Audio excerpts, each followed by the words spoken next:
వందే మాత్రం. నేను మీ journalist Navata. Welcome to R political. 500 billion అంటే భారత్ అమెరికా దగ్గర తప్పనిసరిగా 500 బిలియన్ విలువైన సరుకులు కొనాలి అనే అర్థం కాదు. అది రెండు దేశాల మధ్య మొత్తం వాణిజ్యం. అది అర్థం చేసుకోవాలి. చాలా మంది సోషల్ మీడియాలో ఎవరో ఒకరు వేసిన ఇమేజ్ చూసి అమెరికా దగ్గర భారత్ భారీగా కొనబోతోంది, దేశం అమ్మేశారు లాంటి కామెంట్స్ పెడుతున్నారు. కానీ అసలు ఎకనామిక్స్ ఎలా పనిచేస్తుందో ముందుగా అర్థం చేసుకోవాలి. అంతర్జాతీయ వాణిజ్యంలో రెండు దేశాలు ఇంతే కొనాలి అని బలవంతపు టార్గెట్లు పెట్టుకోవు. మార్కెట్ డిమాండ్, కంపెనీల పెట్టుబడులు, తయారీ సామర్థ్యం, గ్లోబల్ సప్లై చైన్స్, కరెన్సీ పరిస్థితులు, జియో పొలిటికల్స్ ఇవన్నీ కలిసి ట్రేడ్ నెంబర్స్ పెరుగుతాయి లేదా తగ్గుతాయి. భారత్ ఇప్పుడు పరిస్థితి 2010లో ఉన్నట్లు లేదు.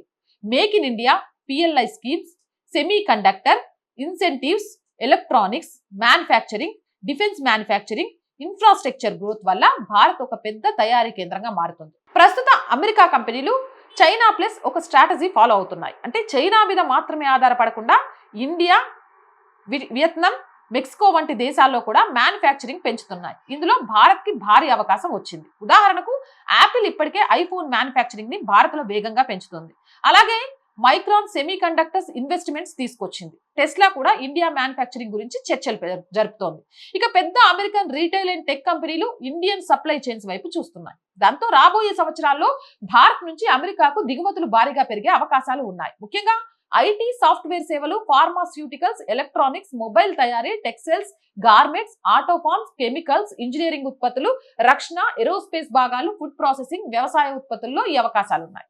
ఇప్పటికే అమెరికాలో వాడే జనరిక్ మందుల్లో 90% భారత్ నుంచి దిగుమతి అవుతుంది.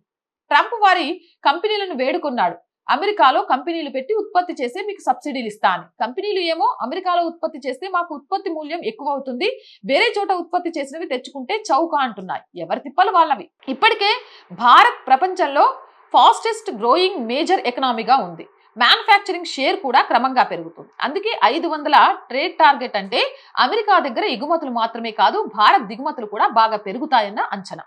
అందుకే ఎకనామిక్స్ గురించి బేసిక్ అండర్స్టాండింగ్ లేకుండా ప్రాపగండా ఇమేజెస్ చూసి కౌన్సిలింగ్స్ కి వెళ్ళొద్దు. ట్రేడ్ అంటే సోషల్ మీడియా ఫార్వర్డ్ ఎకనామిక్స్ కాదు. డేటా చూసి మాట్లాడితే స్పష్టత వస్తుంది, ఎమోషన్స్ తో కాదు. అవునంటారా కాదంటారా? మీ అభిప్రాయం కామెంట్ చేయండి. జై హింద్, జై భారత్. అండ్ రోజు చెప్తుందేనండి, R group of channels, R voice, R political, R Sanskriti 3 channels ని వెంటనే సబ్స్క్రైబ్ చేసుకోండి. కంటెంట్ బాగుంది అనిపిస్తే లైక్ చేయండి, షేర్ చేయండి, మీ అభిప్రాయాన్ని కామెంట్ చేయండి. అండ్ ఆర్థికంగా ఫస్ట్ వీక్ వచ్చింది, శాలరీస్, రెంట్ కోసం చాలా చాలా ఇబ్బందుల్లో ఉన్నాం. మీరు చేసే సహాయం చాలా చాలా ముఖ్యం మాకు. దయచేసి సహాయాన్ని అందించండి. అందిస్తారు అని ఆశిస్తున్నాను. అందించాలి అనుకుంటే సబ్స్క్రిప్షన్ పక్కనే జాయిన్ అనే బటన్ ఉంది. 1 to 5 లెవెల్స్ ఉన్నాయి. ఏదో ఒక లెవెల్లో సపోర్ట్ చేయండి. లేదా స్క్రీన్ మీద గూగుల్ పే, ఫోన్ పేతో పాటు అకౌంట్ డీటెయిల్స్ ఉన్నాయి. మీకు తోచిన సహాయాన్ని అందించండి. వ్యాపార ప్రకటనల కోసం 8328 500 576 నెంబర్ని సంప్రదించండి. జై హింద్, జై భారత్.